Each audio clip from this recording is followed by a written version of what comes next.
Algún vuelo sin aire es posible en niveles subatómicos o en otros límites, mucho más allá de, de las dermis extremas. Esos despuntes de palillos inmateriales hacen de una red una nube que se autoabsorbe. El plasma se enciende y es posible ver el oxígeno.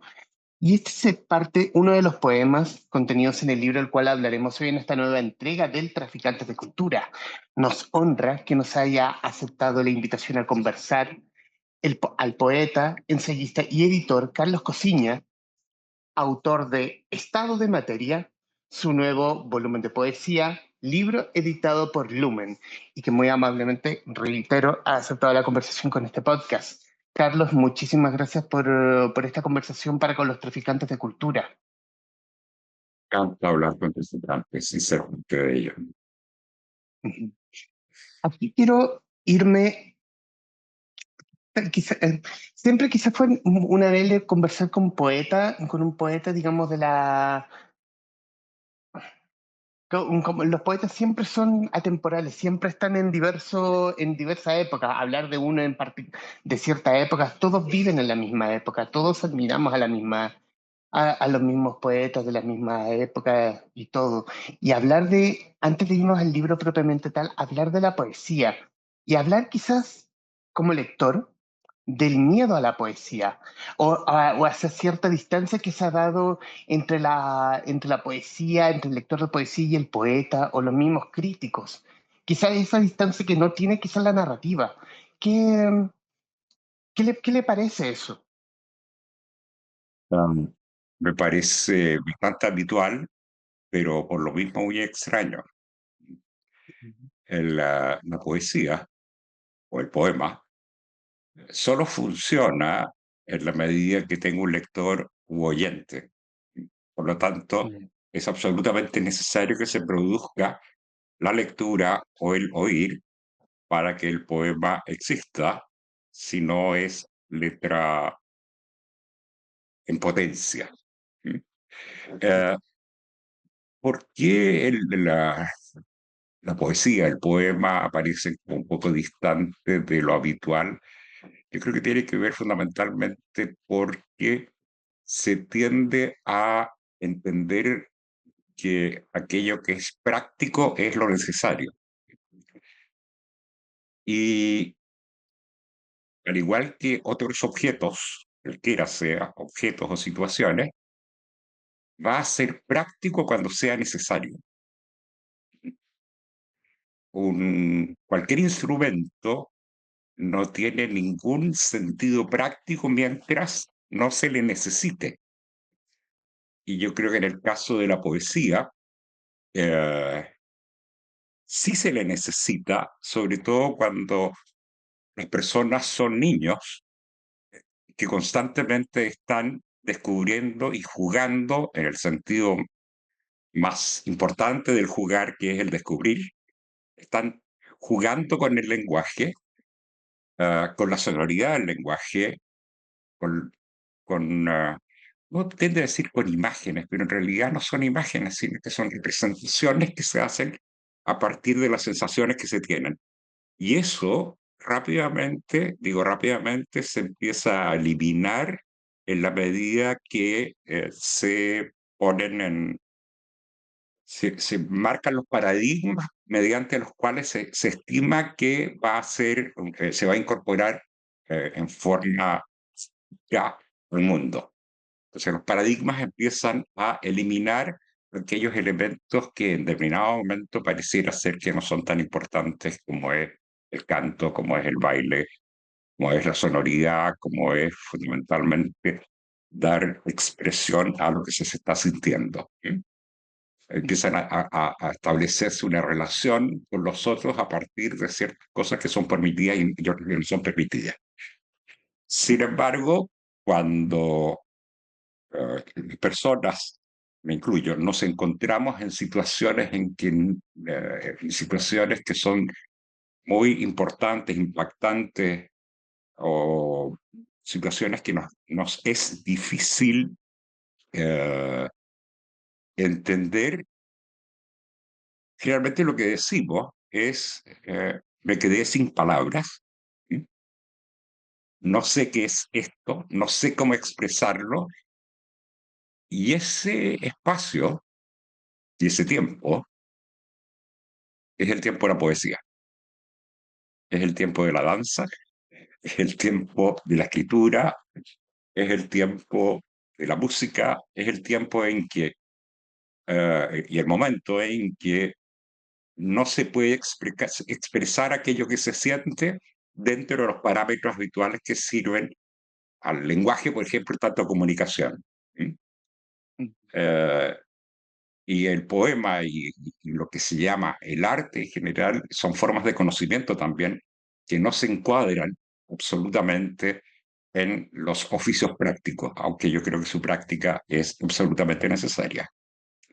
Y el lenguaje habitual, nosotros, en el lenguaje, en la comunicación, es que en el lenguaje, en la comunicación que estamos teniendo con otras personas, ya sea directamente o por correo o por streaming, por lo que sea, eh, siempre estamos finalmente utilizando el lenguaje en su materialidad, más allá de su secuencia lógica. ¿Por qué es eso? Porque se tiende a eliminar aquello que no se considera práctico, pero insisto, lo práctico es aquello que es necesario. Y si una persona en determinado momento tiene algún sentimiento muy fuerte o una sensación muy fuerte, o canta, o baila, o escribe, o se queda callado. Eso. Y en ese sentido, ¿cómo es el poder de la palabra en la poesía? Quizá la pregunta podría ser muy boba, pero en el Es lo punto, mejor, ¿eh? y yéndolo al estado de materia, es porque la palabra también carga con ese pasado y presente, porque carga con eso onírico, porque más que describir imágenes, en algunos casos lleva como a la imaginación del lector, para quien quizás no sepa de poesía, pero sí se deja llevar por la misma. Exactamente, se deja llevar por la misma, como tú dices. Y este es un caso extremo, en el caso de la poesía, porque se hace muy presente el dejarse llevar. Pero habitualmente en nuestro lenguaje el cotidiano, también en determinado momento nos dejamos llevar. De repente nos quedamos callados, de repente decimos un exabrupto, etc. El, el, el lenguaje es muy poderoso, como tú bien dices. ¿Por qué? Porque el lenguaje que nosotros usamos, en este caso el castellano, el español, o como quieras llamarlo, ¿ya? Es un lenguaje que pertenece a todos, pero pasa siempre a través de uno. Pero como pertenece a todos, está cargado de ese todos.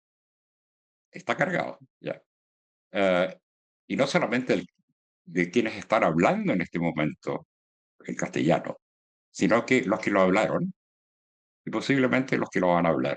Entonces, la lengua, ¿ya?, está infinitamente cargada de cada uso, y eso la hace muy fuerte porque cuando la persona usa la lengua, la usa, eh, ese usar está cargado de su propia historia, de sus propias lecturas, de sus propias sensaciones, pero el que la lee va a estar cargado de otras sensaciones, de otras lecturas, de otras experiencias. Entonces, la lengua constantemente está funcionando individualmente, pero esa individualidad siempre es colectiva, siempre es colectiva. ¿Mm? Y por lo tanto, se carga de una especie de inconsciente, se carga de una especie de inconsciente que, al igual que los o subconscientes personales, hay un inconsciente, un subconsciente de una cultura, de una época, etcétera. ¿Ya? Entonces, la lengua, nosotros navegamos en ella, pero el recorrido que hacemos sí dejamos una huella.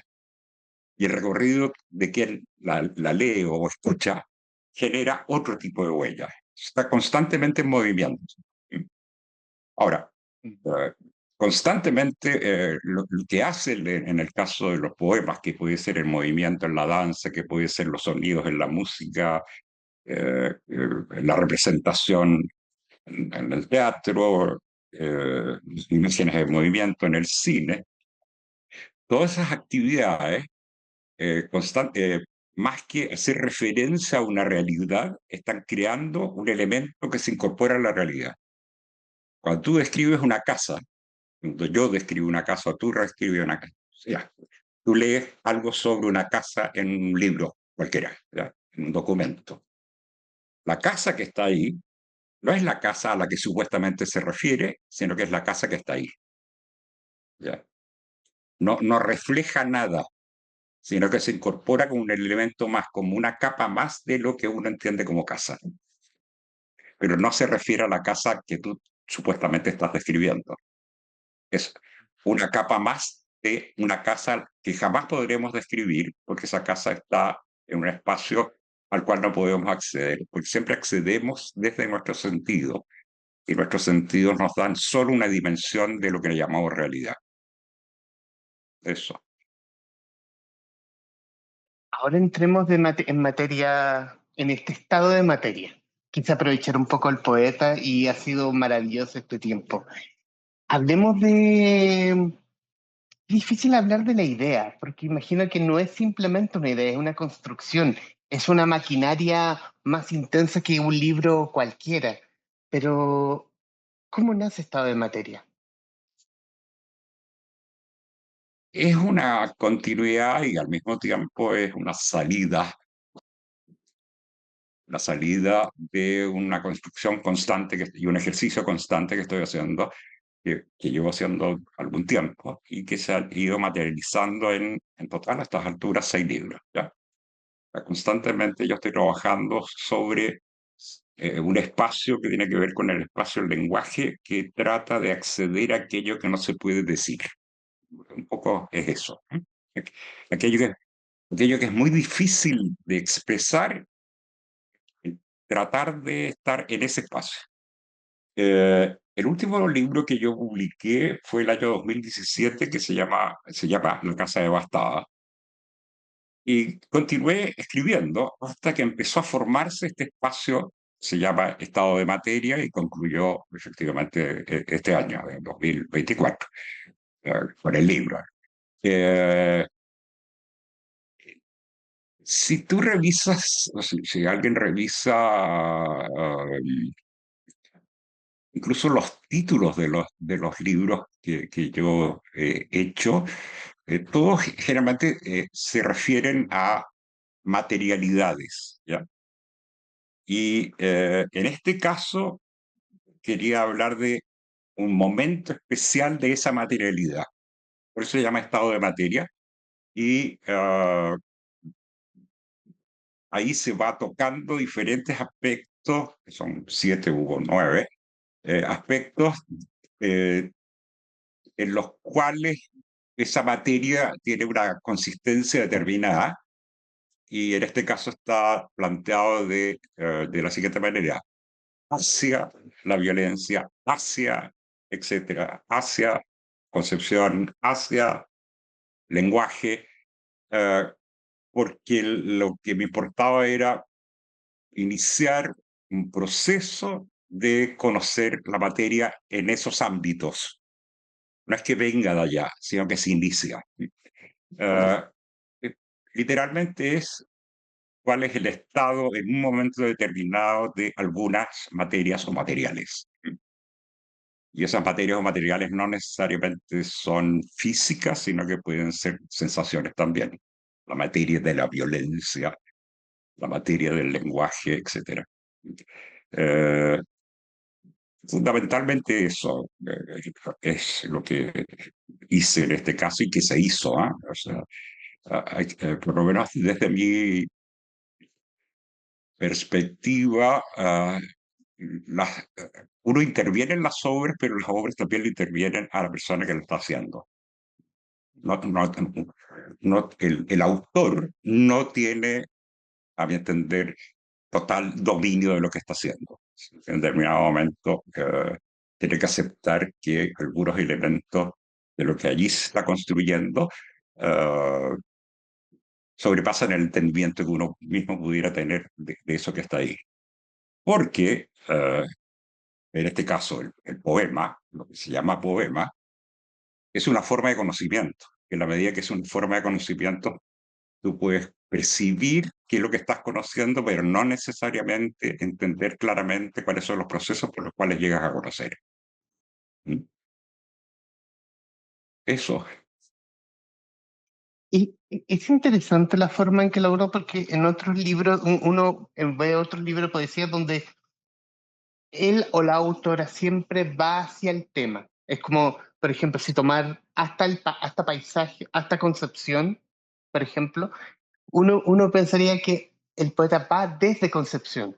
Aquí tú, Carlos, vas hasta allá. Sí, sí. Es una forma de tratar de alcanzar ese espacio o esa situación, ¿verdad? Porque yo no creo que Ujú, se parta desde un lugar. ¿Mm? Uno siempre, ujú, todas las personas nos construimos, sí, desde un lugar, pero ese lugar es imaginario. ¿Mm?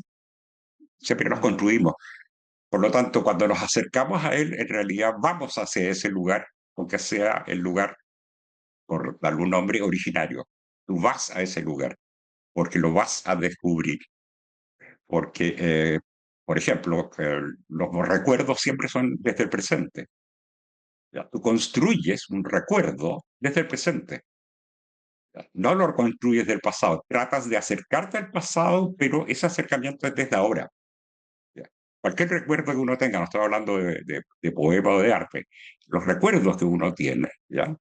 No es que los tiene, los construye.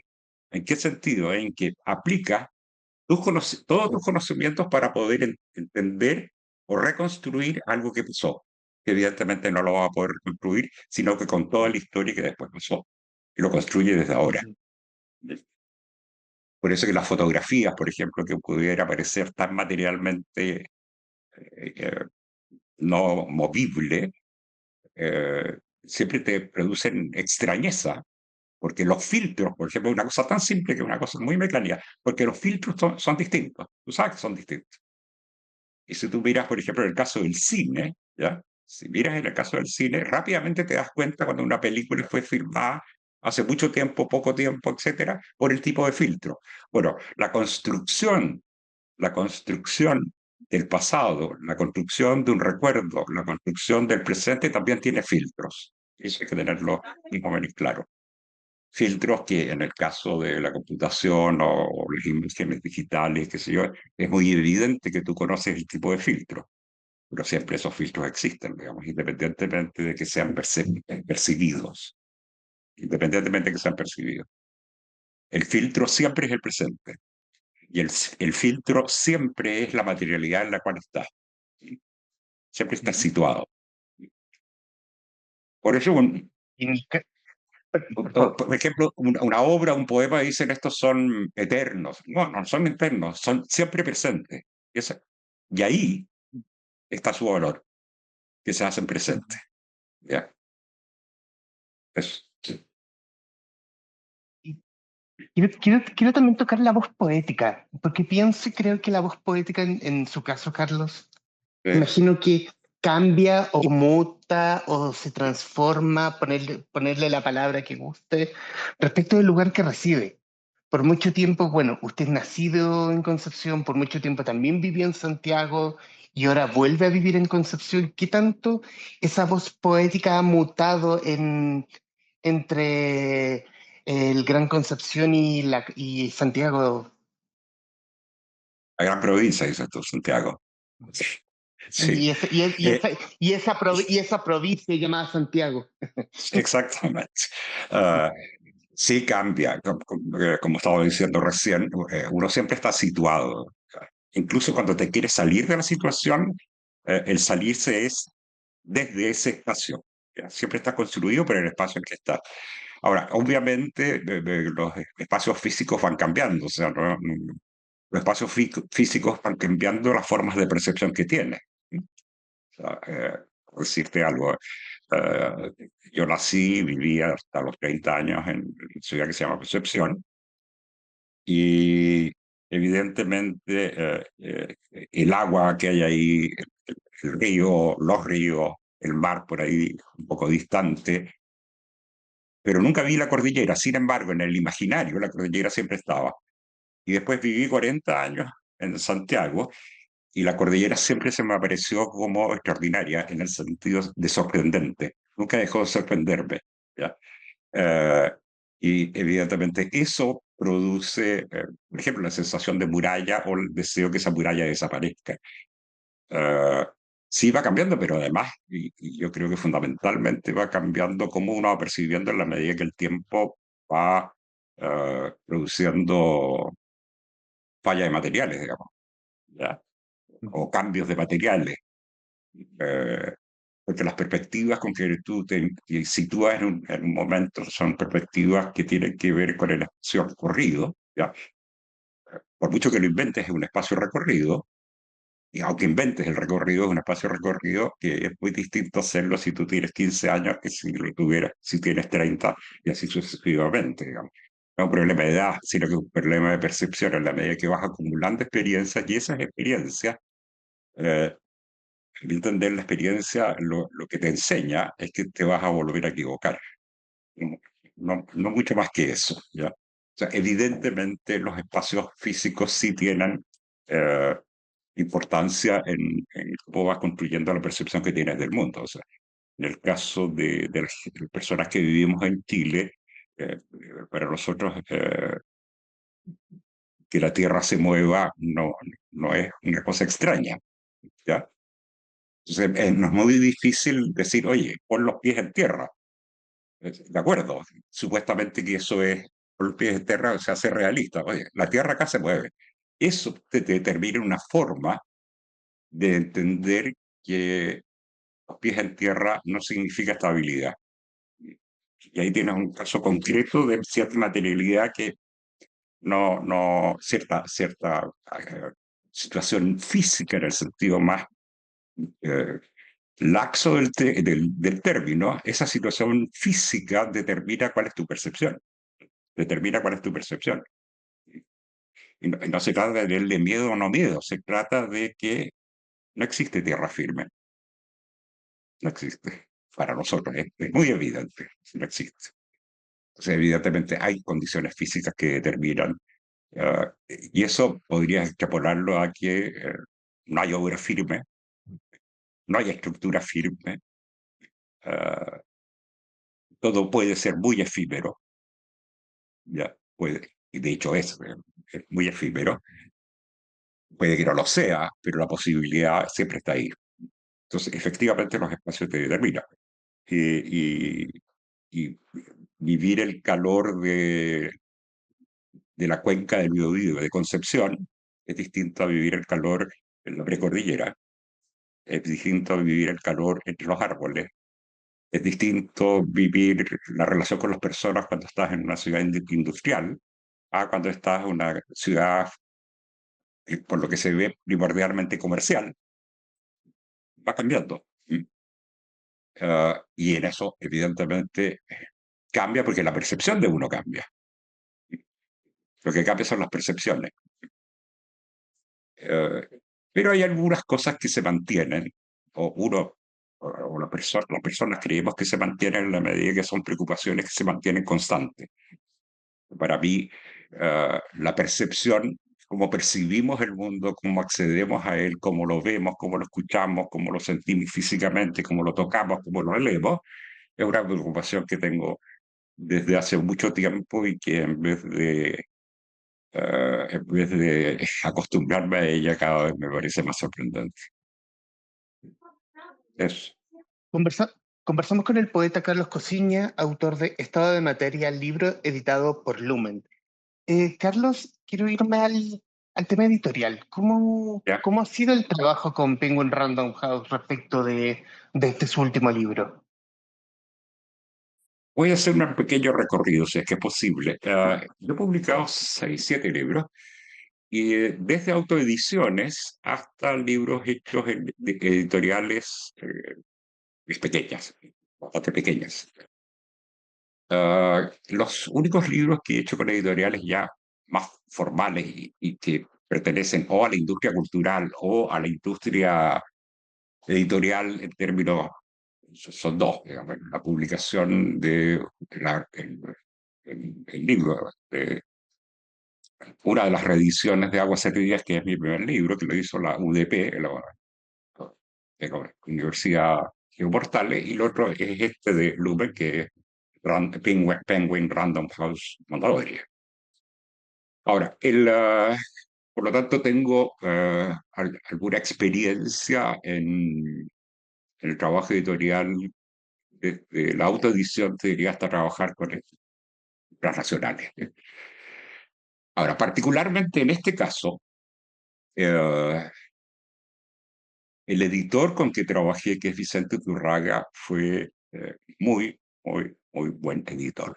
O sea, trabajamos el libro, eh, él me daba algunas indicaciones con respecto a, fundamentalmente, mira, este texto quizás podría ir en otra parte, o etcétera, etcétera, que fueron no solamente muy acertadas, sino que además muy atinadas, y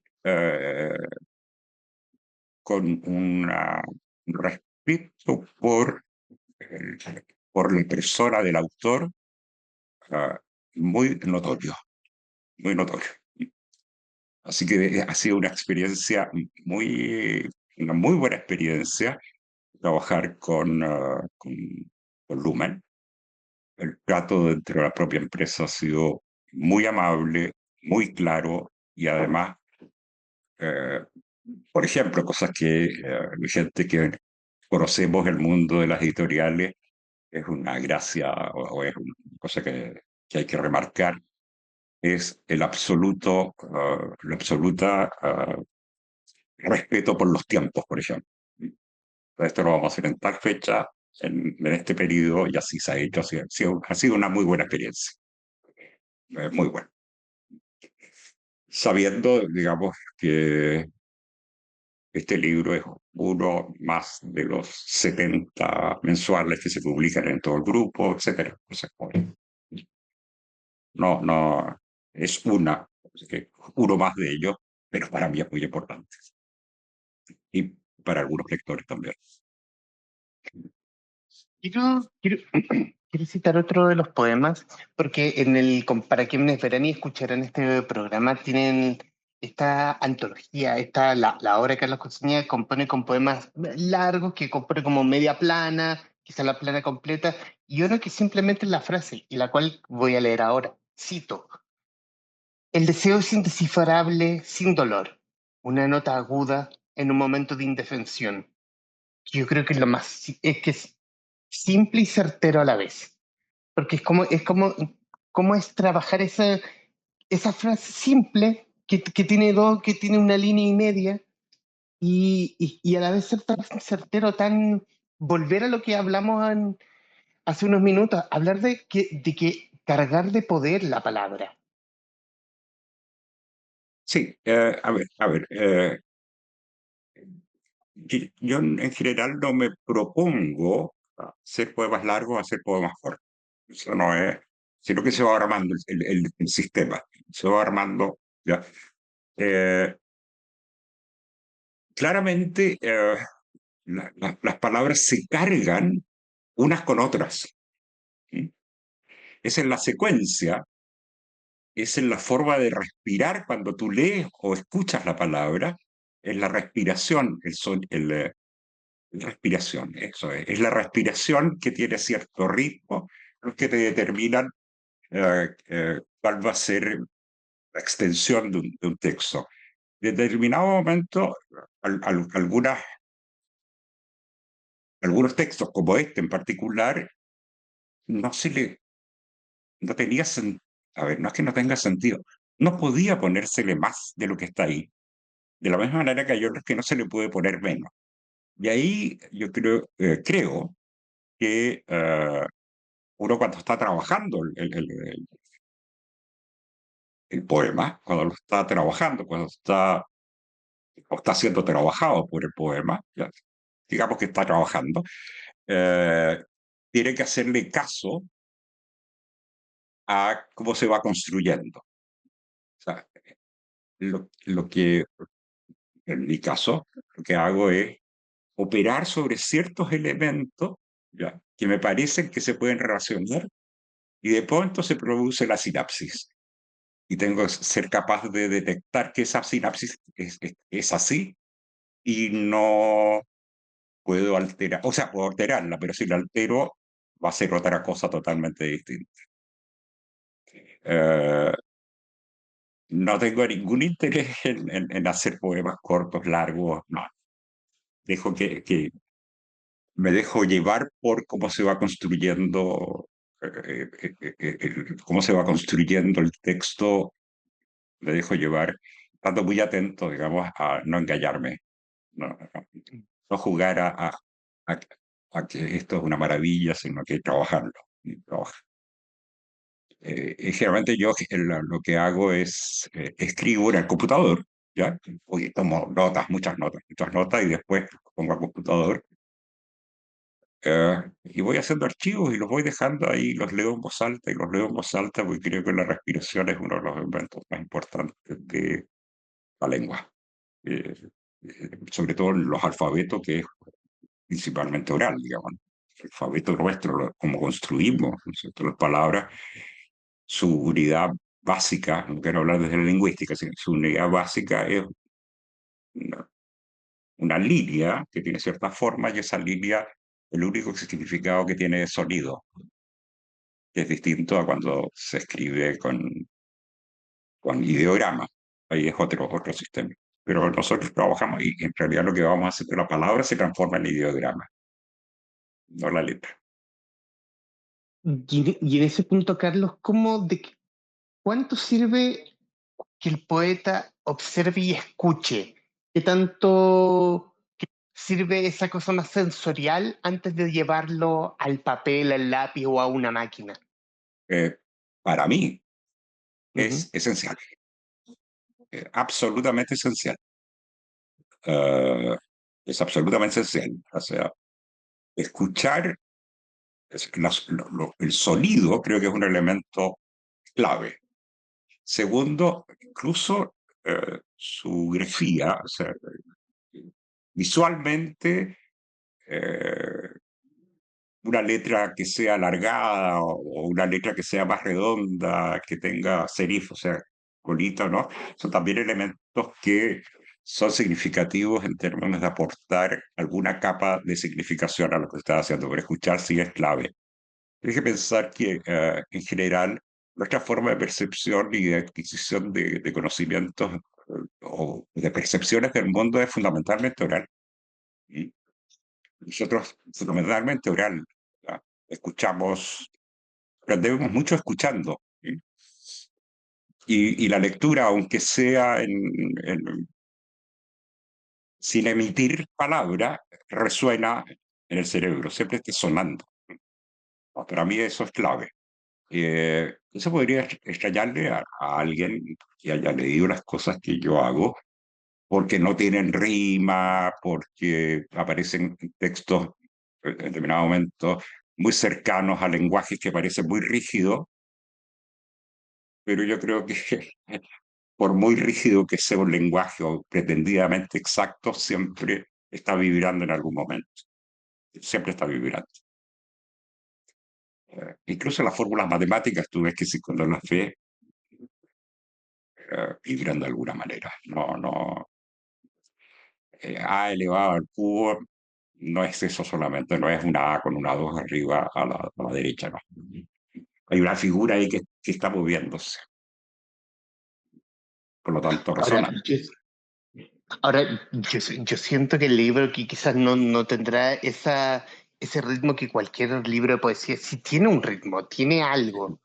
A Sí. mí me sirve, por lo menos a mí me llega respecto de que a mí me funciona leerlo en voz alta, por ejemplo, y suena muy bien, y suena maravilloso.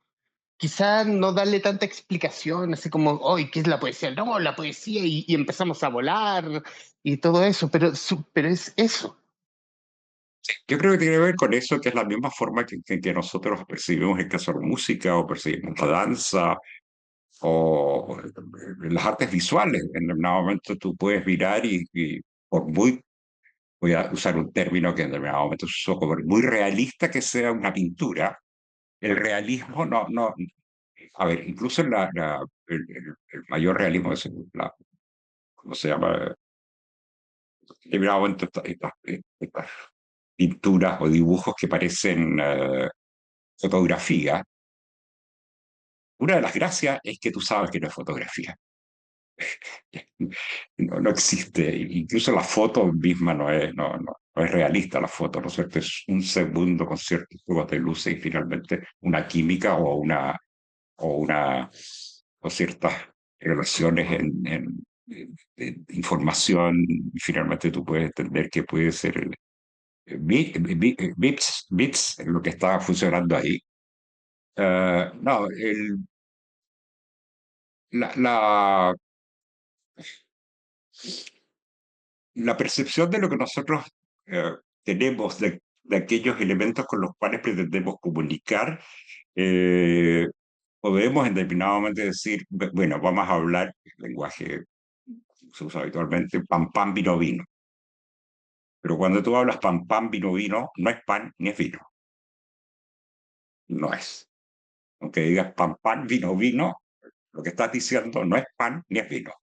Es una representación sonora, incluso visual, de hecho, que de nosotros, de lo que entendemos por pan y lo que entendemos por vino. Existe ese lenguaje. O se pretende hacer, y es lo que pasa, por ejemplo, en el caso de las leyes, digamos, que pretenden ser absolutamente fijas, pero siempre hay un relato. Tú puedes construir un relato a partir de eso, y siempre es una representación. ¿No? Siempre es una representación. Ahora, es necesario respetar esas representaciones y aceptarlas en determinado momento.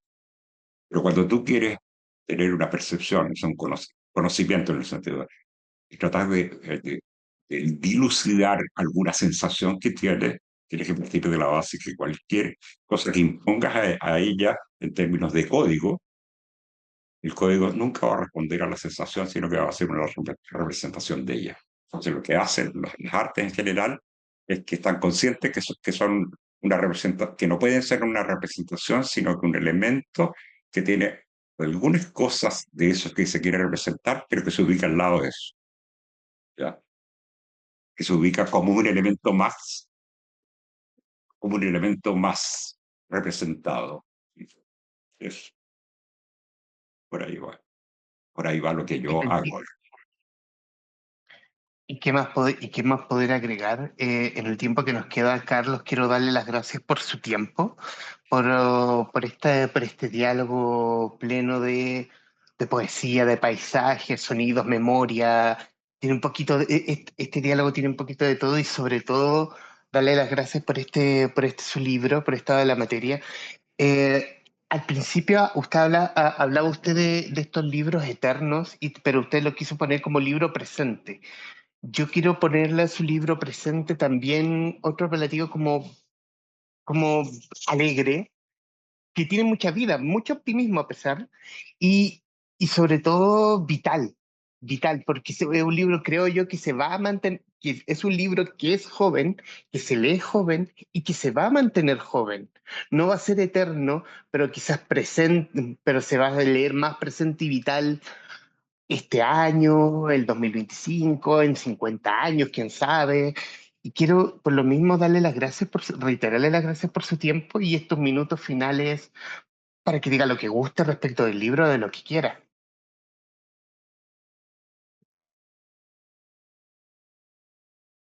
No me gusta hablar mucho. ¿Ah?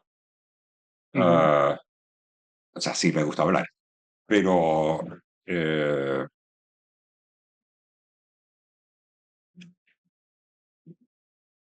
lo que me gusta hacer es esto. Entonces, más que hablar de algo, prefiero leer que he hecho. Voy a leer un texto. Por Eh, favor. Sabía hablar, aunque prefería no hacerlo. La fuerza del silencio actúa como espejismo. El detalle que se involucra, la impermanencia, desconfía de la capacidad de las palabras para vincular. decide retirarse, buscar refugio. La bruma, la disolución de los límites, una minuciosidad que encapsula la capacidad del vacío. ¿Y qué más podré agregar? El poeta Carlos Cosiña, autor de Estado de Materia, libro editado por Lumen, en conversación con los traficantes de cultura. Mi estimado Carlos, qué gusto. Muchísimas gracias por esta conversación. Gracias, Humberto.